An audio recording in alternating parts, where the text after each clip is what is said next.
It's Niamh Daly and it's New Moves, and I'm buzzing to say I am joined by singer-songwriter who's been making waves. It's Tanya O. From her debut single Run to You in 2023 to a breakout 2024 with hits like I Still Look For You and Let Your Fire Burn. Her music has travelled far and wide, and now she's kicking off 2025 with a brand new single, Seattle.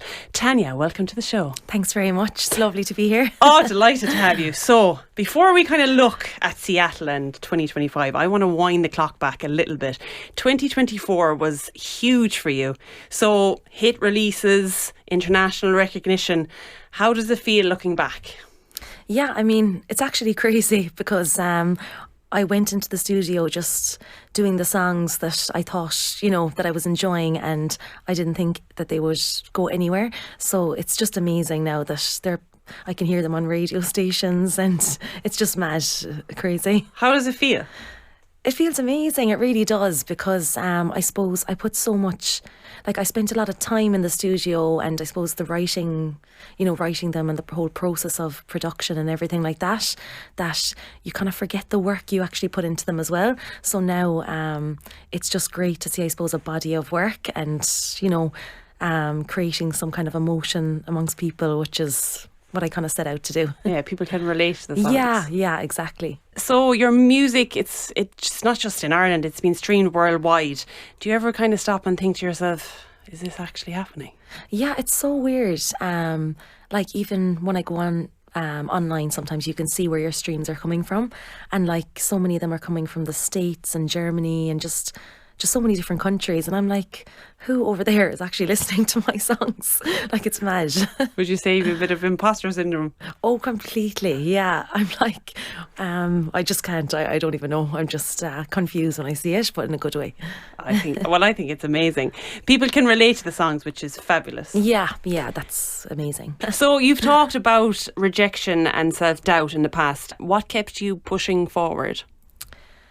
I suppose there was a time I actually did take a little bit of a break from music years ago because I suppose some of those knocks, you go for auditions and stuff, and it's hard, I suppose, to take everything on the chin, and you're basically being told, you're not good enough, for this or that. So there was a time it did kind of get to me, but when I took the break, it was the best thing ever, because I just realised, I missed playing music and writing, and it was a very short break, but when I returned to kind of playing, then it was just all for the right reasons. I just love it. I suppose I wouldn't be overly confident. I'm quite shy in general, so it's just a great way for me to express myself and my emotions. So that's kind of just why I do it, and that's everything. That's the basis of it, and I'm happy with that.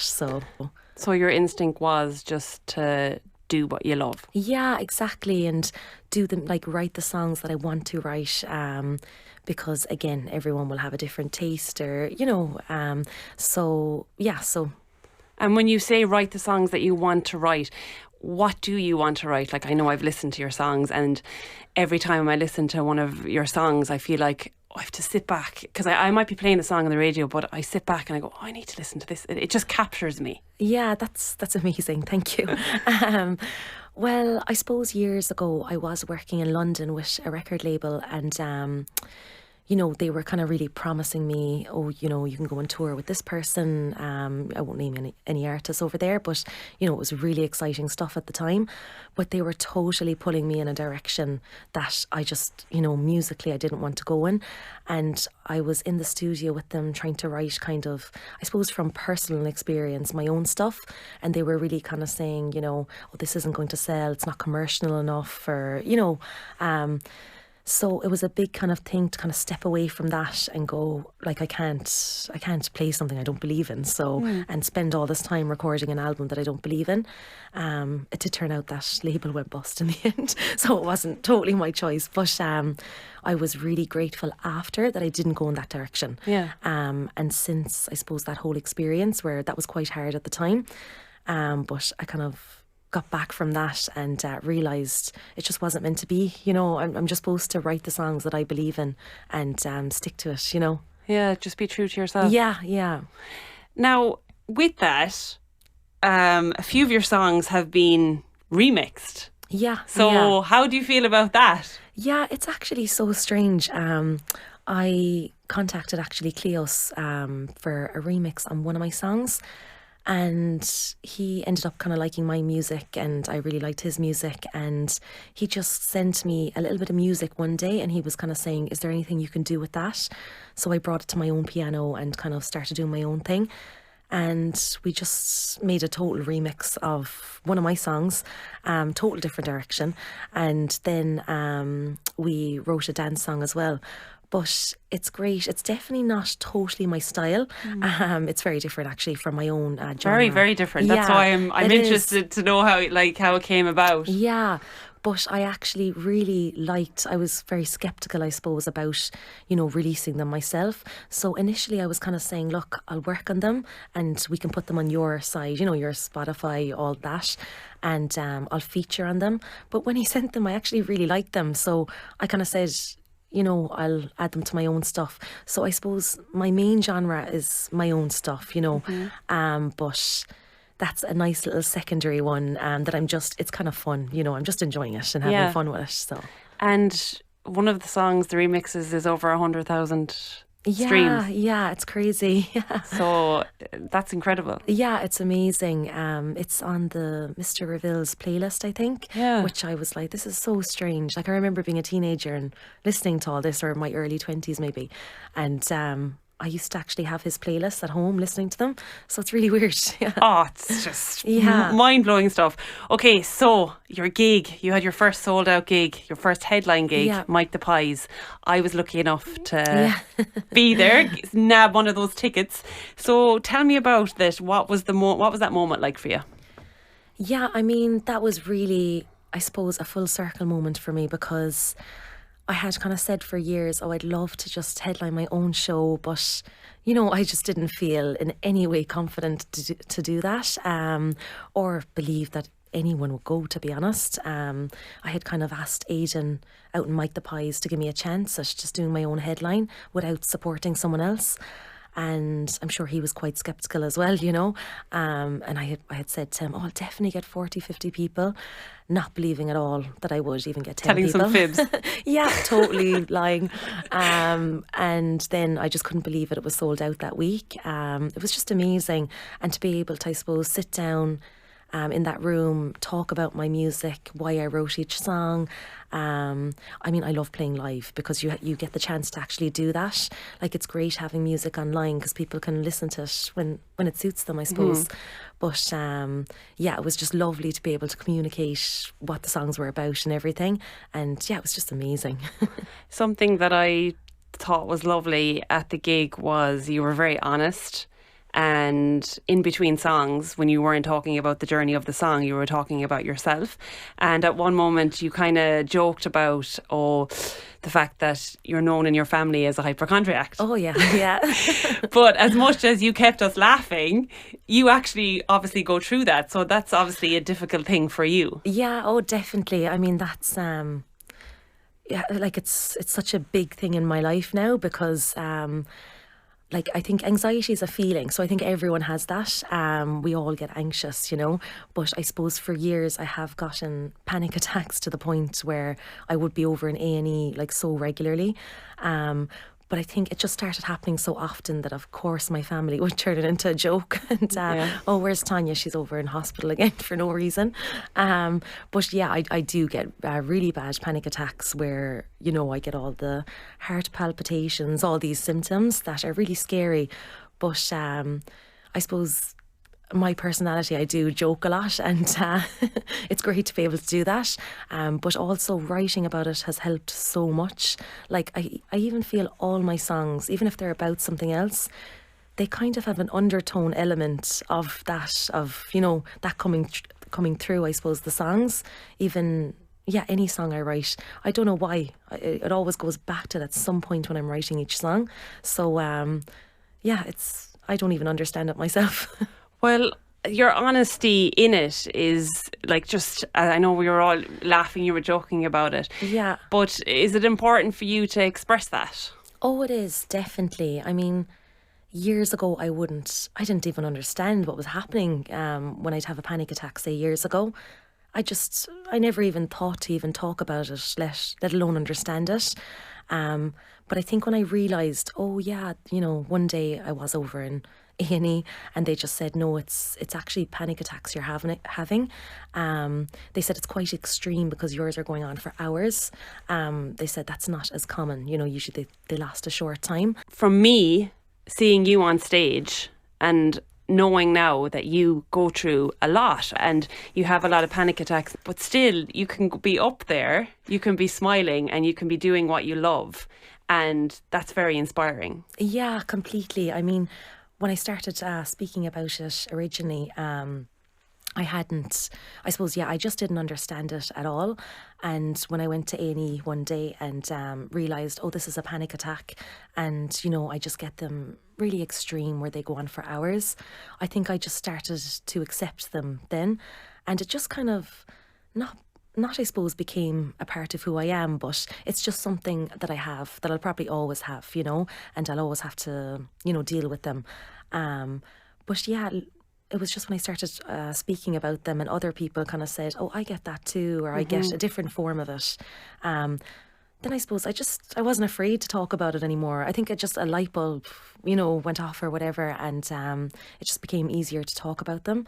And also, I suppose, when that's such a big part of my life, it would be weird probably if I didn't write about it. Exactly. Because, it's so prominent in my life, But it's really nice that you can be open and talk about it, and then other people can relate to it as well. And then you can be like, well, it's okay to express this because it's actually okay for you to be going through what you're going through. Yeah, like, it's not okay in a sense that it's comfortable because it's a horrible thing to go through, but you can speak about it, and I think being open about it obviously helps. Yeah, 100%. It does. I suppose when you're in those moments when your anxiety gets to that level, where it's so heightened that you feel like you're not in control, I suppose you feel really alone. That's like such a big feeling in it.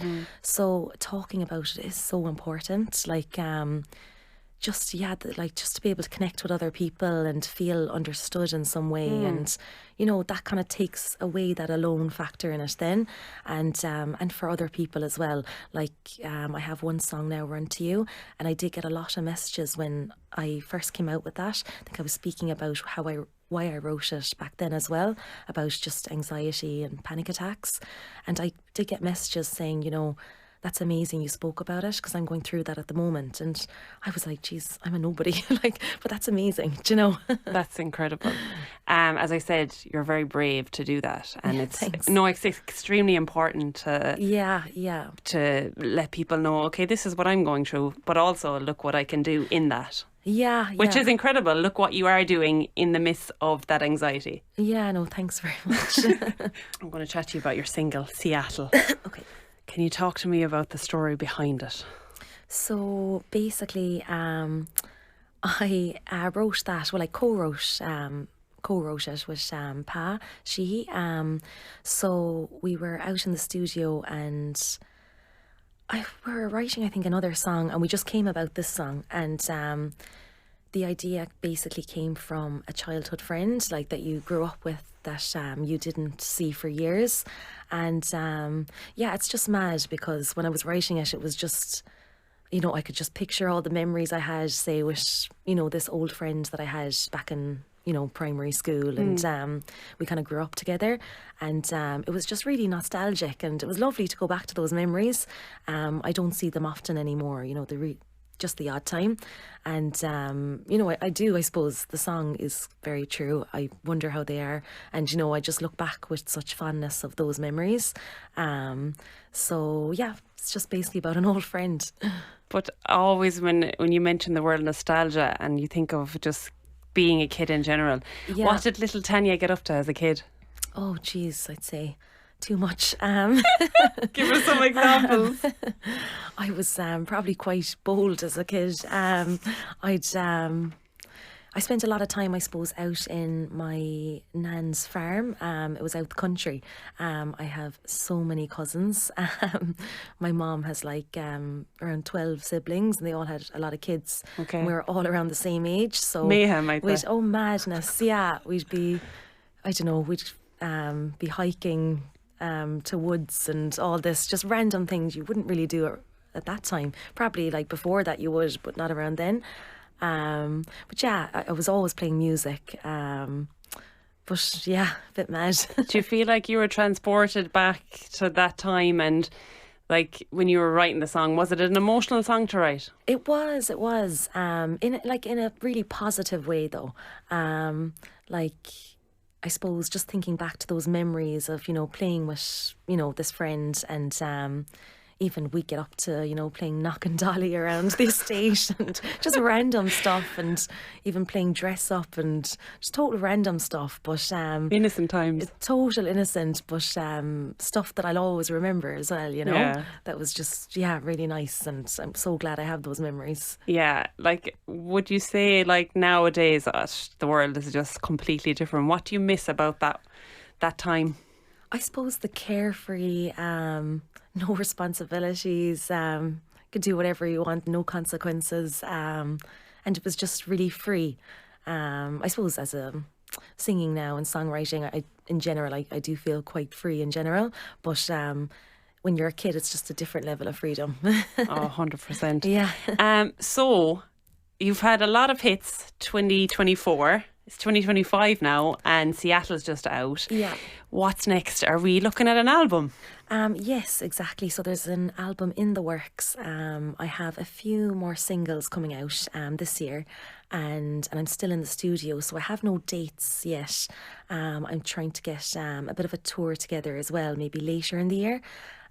So yeah, literally everything's in the works right now, so no dates, but I'm really excited. So 2025 is looking, we're going to get more from Tanya Yes, O. yeah, exactly. But I'm very excited for that. Okay, before you leave, I have a little challenge for you. Well, it's a challenge Right. for me, really, because, Yeah. okay, so as I said a little earlier, your songs, whenever I hear them, I suppose I'm always have to just stop and listen, which is lovely. And Yeah, I'm in the that's position to do that because I'm in the radio. But I could be doing other stuff in between songs sometimes. But whenever your song comes on, I just have to stop. And especially when I hear it first. And then, other than that, I find myself singing it all the time. Oh, that's amazing. That's a good sign. Thanks. But it doesn't get out of my head. But so there's one song that I would call my Tanya O jam. Okay. And there's a little part of the song, and I'm wondering if we could sing it together. Yeah, no. Now, bother, I I'm don't know scared. what you're scared. I don't know what I'm putting myself up for here, because I'm going to be singing a song that I love from an artist that is a really good time. And I'll probably shame myself. Okay. I am calling when I know you're gone, but I still look for you. Oh God, how am I going to follow this? I've got nothing at all. Why you leaving me like this? Leaving me like this? I'm just so lost without you. Leaving me like this. Leaving me like this. Woo! I just sang with Tanya. Ooh. I don't know, a bit rusty. Well, what do you think That of was amazing. I was not expecting that at all. Either was I. Tanya, So good. thank you so much. No, thank you for that. I feel okay. How are you going to rate me? Amazing. Oh, 10 out of 10. I definitely was not expecting that at all. Oh, stop as I sit here with a red face. Right, Tanya, it's been a pleasure. Seattle is out now. Go stream it, but you're going to treat us because you're going to do an acoustic version of the song with That's your right. band. Yeah, exactly. Would you like to introduce us? My name is Tanya O, and this is Seattle.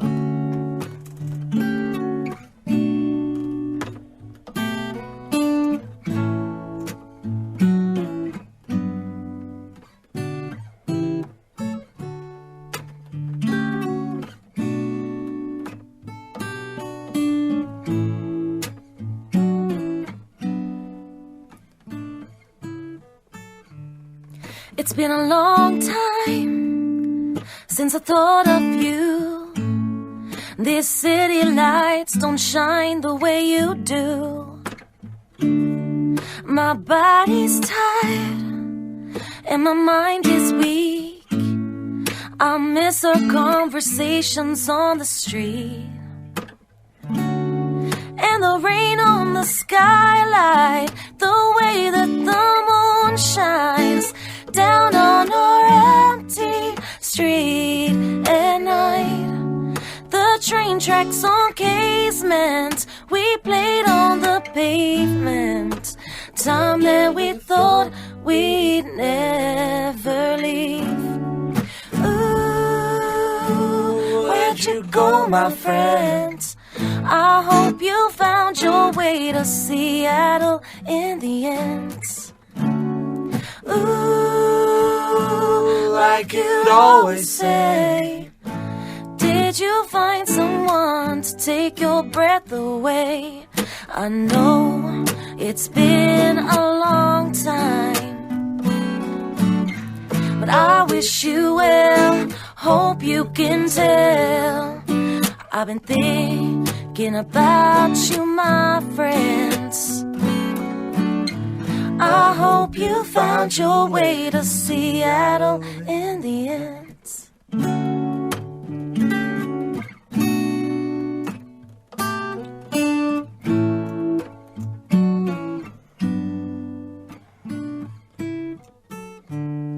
It's been a long time since I drove these streets. There are houses now where the grass was green, by the old gates where we used to go.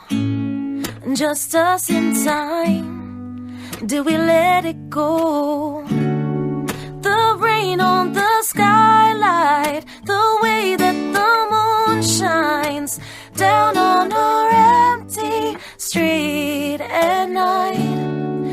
The train tracks on casement, we played on the pavement. Time that we thought we'd never leave. Ooh, where'd you go, my friend? I hope you found your way to Seattle in the end. Ooh, like you'd always say, did you find someone to take your breath away? I know it's been a long time, but I wish you well, hope you can tell. I've been thinking about you, my friends. I hope you found your way to Seattle in the end.